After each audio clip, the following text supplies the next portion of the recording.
Idara ya misitu katika kaunti ya Kwale inasema imefikia asilimia 13.9 ya misitu katika kaunti hiyo, ikisisitiza idadi hiyo ingali chini. Mhifadhi mkuu wa msitu kaunti ya Kwale, Elvis Fondo, amesema lengo ni kufikia asilimia 30 ya miti ifikapo mwaka 2032, akisema kuna juhudi zaidi za kukuza miti. Akizungumza katika shule ya msingi ya Shimba Hills, afisa huyo amewahimiza wakazi kutumia msimu huu wa mvua kupanda miti mashambani na katika maeneo ya umma, ikiwemo ya matunda kwa manufaa ya wakazi.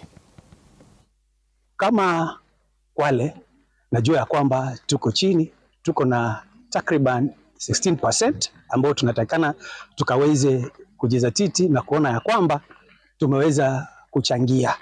Kila mwananchi wa Kwale anahitajika kupanda miti 30 kwa mwaka, na hiyo yote watakapofanya hivyo itaweza kuchangia. Tunaelekea kipindi cha mvua, kwa hivyo ni vyema kabisa sisi kama nchi tukachukua jukumu la sio upandaji wa miti tu, ukuaji wa miti na utunzaji wa mazingira, na tuwe watu ambao wapo responsible kwenye masuala ya mazingira kwa ujumla. Kama shule tuna jukumu kubwa kuwafundisha wanafunzi umuhimu wa miti na mazingira kwa jumla.